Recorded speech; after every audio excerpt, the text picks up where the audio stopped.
Jadi memang inspektorat ini ngeri-ngeri sedap lah.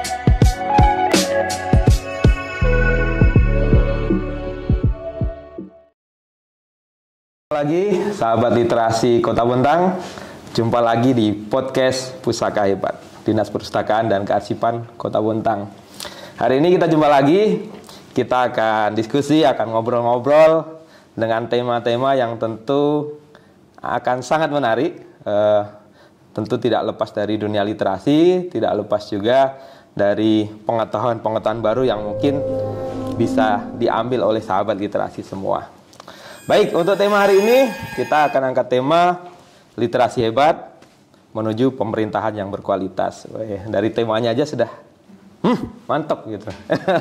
Baik, hari ini sudah bersama kita salah satu narasumber dari pemerintah Kota Bontang yang mungkin sudah sahabat literasi kenal juga. Di sini saya perkenalkan Ibu Eni Ruswati, SEMM AKCA-CRA. Wah, panjang detailnya. Beliau adalah inspektur daerah di Inspektorat Daerah Kota Bontang. Apa kabar Ibu? Baik, alhamdulillah. Ya.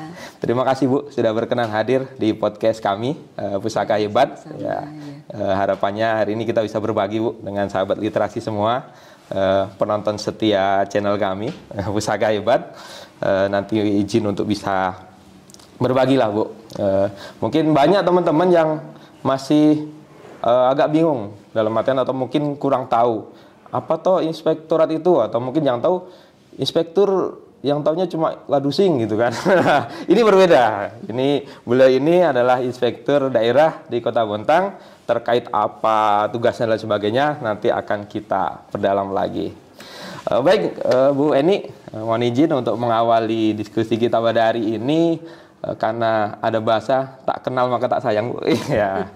Jadi mohon izin untuk bisa sedikit diperkenalkan Bu terkait inspektorat daerah sendiri, mungkin juga terkait tugas-tugas dari inspektur daerah seperti apa, sehingga sahabat literasi kita bisa lebih mengenal lah Bu. Karena memang keberadaan inspektorat daerah tentunya sudah sesuai dengan amanat undang-undang ya Bu ya untuk di setiap pemerintahan, tapi mungkin banyak juga yang belum tahu. Mohon izin Bu untuk bisa sedikit dijelaskan. Iya, terima kasih kami diberikan kesempatan ya untuk berbagi dengan warga Bontang yang cinta terkait dengan literasi. Assalamualaikum warahmatullahi wabarakatuh. Waalaikumsalam warahmatullahi. Jadi yang tadi disampaikan oleh Mas Pesmo, apa sih tugas dan fungsi inspektorat daerah? Jadi sesuai dengan aturan memang kita juga bagian dari perangkat daerah. Siap. Yang mendapatkan mandat, yang mendapatkan tugas untuk membantu kepala daerah, dalam hal ini Pak Wali Kota, dalam melakukan pembinaan dan pengawasan terhadap urusan penyelenggaraan pemerintahan di daerah yang menjadi kewenangan daerah dan tugas perbantuan. Jadi tugas inspektorat itu kalau dilihat sesuai ketentuan di Undang-Undang Pemerintahan Daerah kan membantu Pak Wali Kota, Bu Wakil Wali Kota terkait pembinaan dan pengawasan agar penyelenggaraan pemerintahan ini dalam rule sesuai ketentuan yang berlaku. Siap. Jadi pembinaan pengawasan itu bisa dilakukan melalui audit, melalui review, melalui monitoring, melalui pemantauan dan tugas-tugas lainnya. Di samping itu kita juga kalau mendapat tugas juga dari Pak Wali Kota kalau ada pemeriksaan tujuan tertentu. Namanya juga tujuan tertentu itu yang sifatnya kalau dirasa ini ada pengaduan masyarakat disampaikan ke Pak Wali Kota, terus memerintahkan ke kami itu terkait dengan menindaklanjuti bisa itu disegerakan melalui inspektorat. Iya. Oh baik Bu, berarti secara umum inspektorat itu pembinaan dan pengawasan ya Bu ya secara garis besar, dan lebih melekat ke dalam ya Bu ya di pemerintahan. Berarti memang dalam artian mungkin ini ya Bu ya, jadi anulah yang ngatur biar semuanya berjalan sesuai rule-nya ya Bu ya, sesuai jalannya sehingga bisa lebih baik lagi. Berarti kalau kalau tadi Ibu sampaikan bahwa memang fungsinya lebih ke pengawasan, pembinaan dan sebagainya, tentunya ada target dari inspektorat sendiri ya Bu ya, dengan tadi dijalankan pengawasan, pembinaan, sebenarnya output akhirnya itu mungkin bagi pemerintahan sendiri dan mungkin bagi masyarakat itu sejauh apa Bu untuk keberadaan inspektorat ini dengan fungsinya yang Ibu sampaikan tadi? Iya, untuk keberadaan inspektorat tadi kaitannya dengan masyarakat dan juga karena kita tujuannya agar penyelenggaraan pemerintahan itu sesuai dengan rule-nya kan gitu. Betul. Tentu target-targetnya kalau kita kan untuk dari bagian, kalau di dalam perusahaan itu ada semacam SPI. Sistem pengendalian internalnya, pengendalian internalnya gitu ya. Jadi target-targetnya tentunya terkait dengan tata kelola keuangan itu bisa baik. Lah kalau target itu bisa, kalau ada reward dari pemerintah pusat itu ada penilaian opini untuk laporan keuangan itu WTP, wajar tanpa pengecualian, itu terkait dengan keuangan. Terus kalau terkait dengan kinerja, kita juga harapannya kinerjanya juga bisa bagus dan bermanfaat bagi masyarakat tentunya. Apa yang dilakukan oleh perangkat daerah itu, program-program kegiatannya itu bisa memberikan manfaat bagi masyarakat. Itu melalui kinerja. Nah ini juga akuntabilitas kinerja, kita melakukan evaluasi sistem akuntabilitas kinerja instansi pemerintah, SAKIP kalau bahasa kalau di pemerintahan sudah hafal banyak istilah-istilahnya. SAKIP, sistem akuntabilitas kinerja instansi pemerintah. Dan kita juga mendorong efektivitas pelaksanaan reformasi birokrasi yang selama ini didengung-dengungkan oleh pemerintah pusat bahwa seluruh perangkat daerah harus melaksanakan reformasi birokrasi itu. Lah kita juga melakukan evaluasi juga reformasi birokrasi itu. Dan kita juga kalau ada pengaduan masyarakat juga melakukan itu, menindaklanjuti kalau ada pengaduan masyarakat. Terkait dengan pengaduan masyarakat, kita tidak bisa serta-merta. Begitu pengaduan disampaikan itu langsung ditindaklanjuti. Tentu ada dokumen-dokumen yang harus dipenuhi. Jadi kalau sehingga biar tidak sifatnya itu hoak atau fitnah ya, kita juga tidak ingin semua pengaduan kok tidak ditindaklanjuti kan gitu. Tapi ada ketentuannya. Kalau pengaduan itu jelas, dilengkapi dengan dokumen pendukung yang lengkap, terus kemudian siapa yang menyampaikan itu juga harus jelas, sehingga kalau tujuannya apa, kalau ada pengaduan kita itu biar kalau melakukan investigasi itu ini harus konfirmasi ke siapa, terus dapat informasi dari mana, terus harus sehingga nanti langkah-langkah tim pemeriksa ini biar terukur, terarah gitu, sehingga tidak serta-merta kalau kok ada pengaduan kok tidak ditindaklanjuti ya oleh inspektorat. Lah kalau pengaduan hanya berupa surat terus namanya tidak ada, surat kaleng surat kaleng. Kita juga sulit ini menindaklanjuti karena kalau di ketentuannya pengaduan masyarakat ya, istilahnya kalau disingkat itu DUMAS itu harus jelas. Siapa mengadukan apa, tempatnya di mana, dan kapan. Istilahnya kalau di kami itu 4W 5H. Jadi what, where, when, terus how, itu why, itu harus terungkap itu. Siapa yang melakukan, di mana, terus kapan, terus berapa, itu ya harus standar harus penyidikannya semuanya harus jelas. Kalau semua pengaduan ditindaklanjuti, loh ini padahal enggak tahu tempatnya, apa yang dilakukan, siapa yang melakukan, kayak kita kayak mencari jarum dalam jerami kan gitu ya.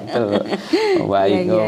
Berarti ini ya Bu ya, tadi sudah Ibu sampaikan bahwa memang dari tadi pengawasan, pembinaan dan sebagainya, tentu Ibu sampaikan tadi outputnya harapannya penyelenggaraan pemerintah yang baik, berkualitas gitu ya Bu ya. Dan tentu dengan penyelenggaraan itu dapat ini ya Bu ya, OPD atau perangkat daerah bisa memberikan layanan paling maksimal lah gitu ya untuk masyarakat, sehingga yaitu tujuan kita sebagai pemerintah dapat melayani masyarakat dengan baik. Itu ya Bu ya. Ya, mungkin juga tadi dari yang sudah disampaikan Bu Eni bahwa ternyata kita sebagai masyarakat sangat terbuka peluangnya untuk bisa ikut membantu mengawasi penyelenggaraan pemerintahan gitu ya Bu ya. Iya. Ya, itu karena memang tentu itu sudah tugas kita juga sebagai masyarakat untuk bisa ikut mengawal penyelenggaraan pemerintahan yang ada. Dan tadi Ibu sampaikan terkait pengaduan tadi berarti sarana-sarana pengaduan sudah tersedia ya Bu ya di pemerintah Kota Bontang. Iya. Jadi kalau untuk sarana pengaduan, kalau untuk lingkungan PNS, misalnya ini Mas Pesmo ini, terus ada ini di lingkungannya sendiri kan, yang paling tahu kan di lingkungannya betul. Ada ini salah satu PPTK atau KPA itu kok nggak bener ya, itu ada aplikasinya, whistleblowing system, itu aplikasi sudah dibuat, yang dibantu oleh Diskominfo untuk aplikasi itu bisa menyampaikan, yaitu tadi penekanannya harus jelas gitu ya, harus betul. Iya harus. Siapa yang mengadukan juga harus disampaikan identitasnya, jangan begitu lapor ditinggal kan gitu ya. Kita nanti konfirmasinya bagaimana itu. Tetapi informasi pengadu masih terjamin ya Bu ya, aman ya Bu ya. Iya terjamin karena memang itu yang penting Bu. Aturannya ada di inspektorat itu kalau untuk PNS ya. Terus kalau masyarakat, pemerintah kota sudah berinovasi ya, itu juga sudah melakukan sarana-sarana kanal-kanal pengaduan. Itu ada call 112, ada sepan lapor, itu memang sarana yang sudah dibuat dari pusat untuk menyampaikan permasalahan-permasalahan terkait dengan pelayanan publik. Misalnya ini kalau itu ada lampu ini kok mati terus kan gitu, lampu jalanan, terus kemudian ada ini traffic light ini kok nggak jalan, itu bisa disampaikan di sana. Itu yang memang sudah ada sarananya, bisa digunakan oleh masyarakat kalau agar berpartisipasi dalam pelayanan publik ini biar bisa optimal. Iya. Baik, terima kasih Bu. Tadi sudah disampaikan Bu Eni bahwa memang ruang lingkupnya kelihatan kecil, sahabat literasi, tapi mencakup seluruh pemerintah daerah Kota Bontang. Jadi banyak yang harus dibina beliau ini. Tadi Ibu sampaikan bahwa penyelenggaraan pemerintahan harus sesuai rule ya Bu ya, sesuai aturan seperti itu. Mungkin di sini saya ingin sedikit bertanya Bu. Tadi itu berarti aturan itu kan terus berkembang ya Bu ya, baik di pemerintahan ataupun yang lain. Menurut Ibu sepenting apa sih kemampuan literasi bagi penyelenggara pemerintahan, yang artinya kemampuan berliterasi, karena mengingat tadi itu seharusnya banyak aturan yang memang harus terupdate gitu ya Bu. Mungkin dari Ibu seperti apa sudut pandang Ibu terhadap kemampuan literasi untuk inspektorat sendiri, mungkin sebagai pengawas dan pembina, dan juga sebagai dan juga bagi pemerintah daerah sendiri untuk seluruh ASN lah, untuk bisa terkait kemampuan literasinya. Iya. Ya, Bu. Jadi kalau kemampuan literasi itu kan kemampuan membaca, menulis ya, menelaah, visual-visual untuk dianalisa. Kalau dari inspektorat selaku pengawas itu sangat penting, karena kita dalam melakukan pembinaan pengawasan itu kan melihat sebagai mata telinga Pak Wali Kota itu kan untuk melihat, menggambar, memotret. Lah kita tidak hanya melihat hasil yang kita lihat itu dituangkan dalam bentuk tulisan. Lah tentu sebagai pengawas itu juga harus punya kemampuan itu. Sehingga nanti yang membaca tulisan ini tidak menjadi ambigu. Apa yang dilihat, yang ditulis itu berbeda dengan apa yang diketahui oleh pemeriksa kan gitu. Jadi kemampuannya memang harus memiliki kemampuan literasi itu. Karena kalau sudah nanti ditemukan di lapangan, kemudian dilakukan tulisan dalam bentuk laporan, kan disampaikan ke Pak Wali Kota sebagai pengambil kebijakan strategis itu. Lah di samping itu kalau nanti dia tidak punya kemampuan, dia bisanya melihat tapi tidak mampu nih menyusun laporan. Ternyata apa yang ditemukan di lapangan tidak sesuai dengan yang ditulis, yang itu juga nanti akan beda persepsi, menimbulkan persepsi yang berbeda dan tentu nanti pengambil kebijakan dalam hal ini Pak Wali Kota sangat berbeda ini untuk mau kebijakannya harusnya A bisa ke D kan gitu karena dengan laporan yang beda sudut pandang ya Bu ya. Terus kalau dari ASN juga penting sekali ya, apalagi terkait dengan aturan-aturan terkait dengan tata kelola keuangan itu kan sangat dinamis ya. Betul. Kalau kita ASN apalagi selaku pengelola keuangan, tidak hanya pengelola keuangan, pengelola barang, pengelola aset, tidak tahu tentang regulasi yang ada, itu akan bisa tidak bisa mengimplementasikan, akan berpengaruh. Kalau contoh kecil terkait dengan pajak, contohnya sekarang kan ada undang-undang perpajakan terbaru. Oh betul, iya. Ada pajak yang harus dipungut itu ada perubahan. Lah kalau itu tidak diketahui sejak dini, dalam melakukan pekerjaannya bendahara pengelola keuangan akan berbeda sehingga menimbulkan kekurangan bayar. Lah begitu nanti dilakukan audit akan timbul kekurangan bayar menjadi tanggung jawab dari si pengelola keuangan itu untuk mengembalikan. Lah itu resikonya makanya untuk literasi ini penting karena itu kita selaku ASN itu tidak terbatas di inspektorat, semua ASN harus aktif nih selalu mengupdate regulasi-regulasi. Makanya pesan dari Pak Presiden Jokowi, ASN itu harus agile. Agile itu lincah. Lincah dalam hal apa? Dalam hal mengupdate peraturan-peraturan kekinian dan tidak menjadi kaku. Kita itu juga harus adaptif. Adaptif itu dalam hal menyesuaikan. Kalau ini regulasinya terkini itu sudah berubah ya harus cepat nih. Tidak harus saya ini belum tahu nih, saya belum didiklatkan. Tidak, sekarang bukan lagi menunggu itu. Sebagai aparatur sipil negara harus selalu memposisikan dirinya sebagai agen perubahan dan selalu rajin membaca, rajin mengupdate. Membaca tidak hanya melalui buku, sekarang apalagi era digitalisasi, melalui HP yang dibawa sehingga HP-nya ini bisa bermanfaat tidak hanya membaca Facebook atau tapi dengan melihat regulasi-regulasi yang terkini. Kekinian apa nih terkait perpajakan? Kalau saya menjadi bendahara, bagaimana peraturan keuangan yang terbaru? Apa tugas dan tanggung jawab saya? Apa yang boleh saya lakukan? Apa yang tidak boleh? Karena apa itu perlu saya tekankan? Karena kalau kita pengelola keuangan, kita harus bisa mempertanggungjawabkan itu. Rp1 uang yang kita kelola harus bisa kita pertanggungjawabkan. Karena kita prinsip pengelolaan keuangan itu transparansi dan akuntabilitas. Jadi kalau kita tidak tahu, tidak ada alasan kita tidak tahu. Karena itu sudah menjadi tanggung jawab kita harus bisa mempertanggungjawabkan itu. Jadi tugas, tanggung jawab, kewenangan kita harus kita pahami. Iya. Iya. Berarti memang ini ya Bu ya, paling tidak lah ASN dan mungkin juga masyarakat sangat perlu untuk bisa tahu aturan-aturan terbaru gitu ya Bu ya. Karena memang ya tentu masyarakat sebagai pengawas, ASN sebagai pelaku ya Bu ya untuk bisa tahu. Dan mungkin tadi Ibu banyak bilang terkait keuangan karena itu memang hal yang sangat rigid sangat penting ya Bu ya. Itu karena harus banyak yang harus dipertanggungjawabkan di situ.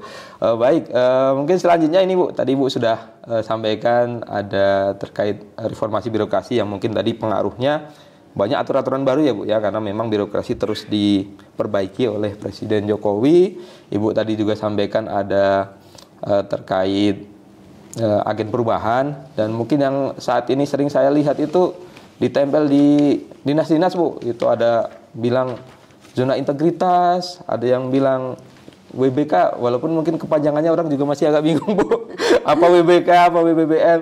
Mungkin karena Ibu di pengawasan dan pembinaan, dan itu kalau saya lihat tadi itu yang dipasang-pasang tadi itu kan lebih mengarah kepada penyelenggaraan pemerintahan yang baik. Mungkin bisa sedikit dijelaskan Bu terkait tadi itu ada zona integritas dan lainnya tadi itu, untuk pemerintahan sendiri itu sebenarnya maksudnya apa Bu, sehingga masyarakat mungkin bisa paham dan itu tadi masyarakat bisa ikut membantu mensukseskan syukur-syukur mereka juga membantu mengawasi itu sih Bu. Izin Bu yang Iya. itu. Jadi memang sekarang ini pemerintah Kota Bontang ya, kita juga berterima kasih Pak Wali Kota itu sangat concern sekali terhadap zona integritas. Jadi zona integritas itu adalah predikat. Jadi predikat itu penghargaan yang diberikan oleh Kementerian Menpan terhadap organisasi ini bisa perangkat daerah, bisa pemerintah kota yang reformasi birokrasinya baik.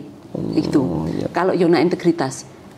Nah, sedangkan kalau WBK itu ada dua penilaian. Jadi wilayah bebas korupsi, kemudian WBBM, wilayah birokrasi bersih melayani. Jadi kalau suatu ini pemerintah Kota Bontang, kita setiap tahun itu wajib melakukan evaluasi melalui inspektorat kan selaku evaluator reformasi birokrasi itu melakukan evaluasi pemerintah kota dan perangkat daerah. Kemudian dari perangkat daerah itu kemudian kita lakukan evaluasi khususnya perangkat daerah yang melakukan pelayanan publik. Iya. Diutamakan yang melakukan pelayanan publik. Dari reformasi birokrasi itu apakah sudah memenuhi standar yang sudah ditetapkan oleh Kemenpan.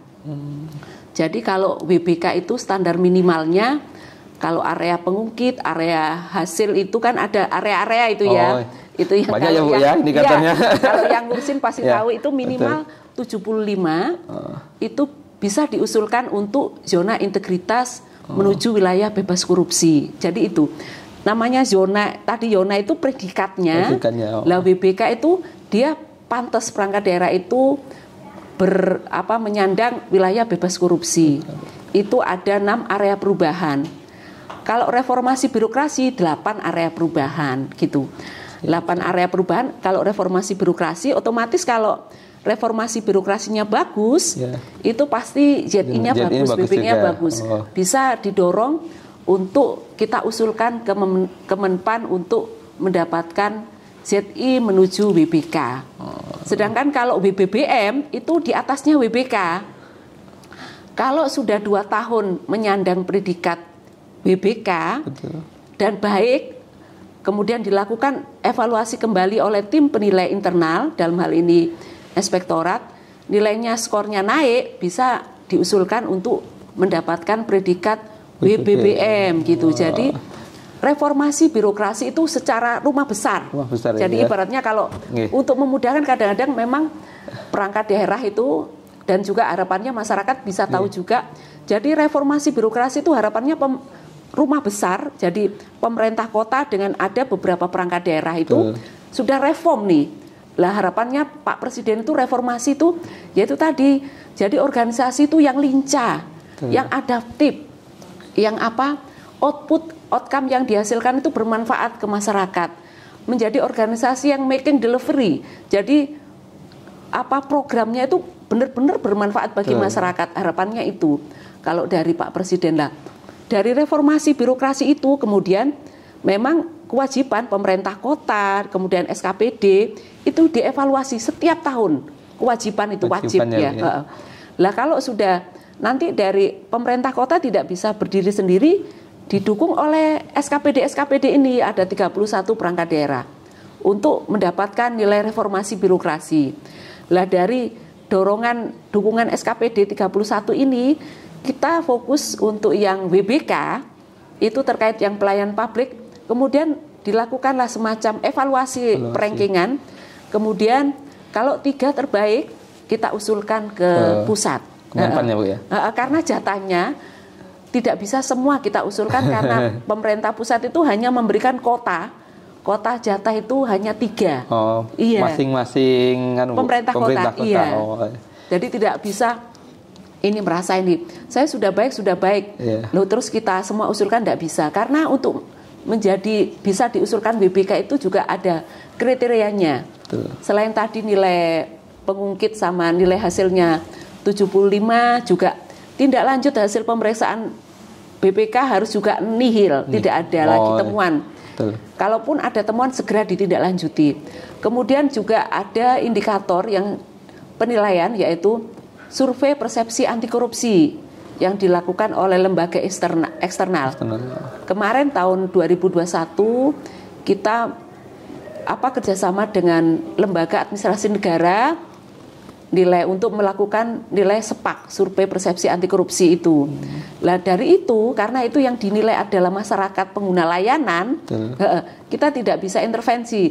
Lah ternyata meskipun hasil reformasi birokrasi bagus, ternyata dari pengguna layanan terkadang kurang bagus, tidak memenuhi standar itu. Masih merasa kurang ya masyarakatnya. Tidak memenuhi standar karena ada batasan minimal itu nilainya 3,6. Dari skala 4 itu minimal 3,6 baru bisa diusulkan. Jadi tidak hanya reformasi birokrasi, nilainya reformasi birokrasi, tapi ada nilai-nilai antara istilahnya itu yang harus dipenuhi oleh perangkat daerah itu. Iya. Baik. Memang sahabat literasi untuk zona integritas tadi, mungkin zona integritas merupakan bagian dari reformasi birokrasi. Tadi sudah disampaikan Beni bahwa memang selain zona integritas tentu reformasi birokrasi juga dengan perbaikan regulasi ya Bu ya, yang sudah dilaksanakan oleh pemerintah pusat maupun daerah saat ini. Dan tadi mungkin sedikit menyimpulkan dari yang disampaikan Beni bahwa memang sedang digenjot pemerintah Kota Bontang tadi itu ya, bisa ke WBK. Jadi harapannya kita bersih korupsi ya Bu ya, bisa melayani masyarakat dengan baik, dengan maksimal. Masyarakat senang, kita juga ikut senang. Seperti itu ya Bu ya. Iya. Mungkin tambahan tadi. Jadi kalau sudah reformasi birokrasi, lah reward dari pemerintah pusat itu memberikan reward dalam bentuk zona integritas menuju WBK. Jadi reformasi itu rumah besarnya, Z itu merupakan rumah-rumah kecilnya. Penghargaan yang diberikan kepada unit organisasi yang reformasinya bagus gitu ya. Siap. Iya. Semoga tahun ini banyak Bu dari Kota Bontang yang bisa sukses zona integritasnya menuju WBK-nya. Amin. Karena saya dengar kemarin seperti ada beberapa yang sudah diusulkan ya Bu ya. Iya. Baik, untuk sebagai penutup mungkin Bu pertemuan kita pada hari ini Bu, diskusi kita, saya ingin pertanyaan terakhir Bu. Ini karena ini podcast Pusaka Hebat ini kan dari Dinas Perpustakaan dan Kearsipan Kota Bontang Bu, yang notabene kegiatan kita ini juga untuk masyarakat. Kita coba mengedukasi masyarakat terkait informasi. Perpustakaan sendiri juga memberikan layanan kepada masyarakat. Mungkin boleh pendapat pribadi, boleh pendapat sebagai institusi Bu, mengenai penyelenggaraan yang sudah dilaksanakan oleh DPK sendiri Bu, Dinas Perpustakaan dan Kearsipan terhadap masyarakat terkait pelayanannya. Mungkin mohon sedikit komentarnya Bu. Ya, terima kasih. Jadi untuk yang sudah dilakukan Dinas Perpustakaan Kearsipan ini sangat bagus sekali, sangat inovatif. Dapat juga saya sampaikan, memang Dinas Perpustakaan Kearsipan itu yang kemarin yang sudah dievaluasi oleh Kemenpan RB, salah satu ya Bu ya? Penilaian nasional untuk didorong menjadi SKPD yang mendapatkan predikat zona integritas menuju BPK. Mudah-mudahan mohon doanya masyarakat Kota Bontang bisa diperoleh itu, karena itu penghargaan yang sangat luar biasa, prestisius sekali bagi pemerintah gitu ya. Lah ini dengan kemarin kalau dilihat untuk inovasi yang sudah dilakukan itu sangat inovatif sekali. Contohnya itu yang ada layanan malam ya. Layanan malam itu juga sangat bagus. Apalagi kalau ini dari sisi saya pribadi, kalau dari Senin sampai Jumat itu kadang-kadang itu kan sudah sibuk ya dengan urusan pekerjaan. Nanti ternyata ada layanan yang Sabtu Minggu kan gitu ya. Nanti dengan waktu jam di luar jam kerja bisa membawa anggota keluarga untuk datang ke Dinas Perpustakaan dengan layanannya itu yang pertama. Terus kemudian juga ada layanan itu yang yang kalau perpustakaan keliling lah itu. Terkadang masyarakat kita memang perlu didatengin kan gitu ya. Ibaratnya jemput bola, mendekatkan diri. Jemput bola untuk membudayakan minat membaca.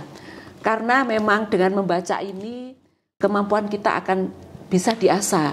Masyarakat kalau diberi melalui edukasi membaca sehingga bisa mengetahui terkait dengan informasi-informasi, sehingga informasi yang tersampaikan ke masyarakat itu tidak hanya melalui media massa, tapi dengan membaca sehingga masyarakat itu menjadi budaya yang berliterasi, menjadi budaya yang smart gitu ya.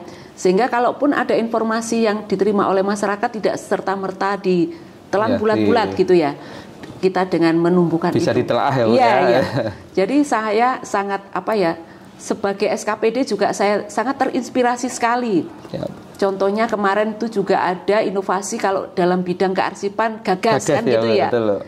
Ini terus terang saya sendiri waktu itu belum ada semacam kompetisi itu ibaratnya ASN di lingkungan inspektorat khususnya itu sangat tidak peduli ibaratnya ya, sangat ya arsip ini pokoknya disimpan dalam lemari kan gitu. Bagaimana ini menyimpan ini biar bagus, biar sesuai ketentuan. Ternyata dengan adanya kompetisi lomba itu kompetisi itu sehingga termotivasi kami untuk ternyata harus dilakukan ini. Ternyata kalau ada arsip yang sudah tidak arsip yang sudah tidak aktif tidak aktif gitu. bisa dihapuskan gitu ya. Kita harus mengusulkan itu karena di tempat kami sendiri itu banyak itu arsip-arsip yang dari perangkat daerah itu yang kalau dulu kan absensi masih manual itu kan sering kami itu dapat tembusan absen itu sampai satu gudang itu. Betul. Sampai menumpuk ya Bu ya sampai ini mau diapakan. Ternyata begitu dengan tata kelola kearsipan yang baik, ini ada mekanismenya harus bisa dihapuskan, kita laporkan kan gitu mekanismenya itu salah satu yang inovasi yang sudah disampaikan oleh Dinas Perpustakaan Kearsipan. Kalau dari kami itu, kalau dari masyarakat cukup banyak sekali dengan menggandeng penulis gitu ya, menggandeng penulis untuk masyarakat itu memang tidak hanya membaca tapi dididik untuk menjadi penulis. Karena saya pernah membaca salah satu buku, kalau kita ingin dikenal dunia menulislah kan gitu. Kalau nanti itu sebagai warisan kita, kalau kita nanti dengan tulisan kita bisa dikenang oleh anak cucu kita kan. Begitu kan kita punya cucu, punya cicit kita kan tidak tahu. Tapi ternyata dulu nenek saya dulu ada nih bukunya punya yang peninggalan ada semacam warisan ya. Warisan tidak hanya harta tapi dengan ilmu itu kita sampaikan. Lah itu ternyata saya juga sangat terima kasih sekali kepada Dinas Perpustakaan dan Kearsipan. Saya sebagai bagian masyarakat juga terus adanya sarana untuk meningkatkan kemampuan membaca, kemampuan menulis, dan juga dari kami dari sisi perangkat daerah juga didorong juga untuk meningkatkan tata kelola kearsipannya. Mungkin itu. Baik, terima kasih Bu. Sudah panjang lebar tadi kita ngobrol Bu. Terima kasih juga sudah menyediakan waktunya untuk bisa berkunjung ke podcast Pusaka Hebat DPK. Terima kasih atas sharingnya. Mungkin sebagai closing dari saya, hari ini kita sudah berbincang dengan Ibu Inspektur Daerah Kota Bontang, beliau pimpinan di Inspektorat Daerah Kota Bontang, yang mana memang walaupun tidak bersinggungan langsung dengan masyarakat mengenai tugas-tugas beliau, tapi keberadaan beliau sangat penting untuk bisa menjamin bahwa pemerintah Kota Bontang melalui OPD-OPD yang ada bisa memberikan layanan yang maksimal kepada masyarakat. Jadi memang inspektorat ini ngeri-ngeri sedap lah.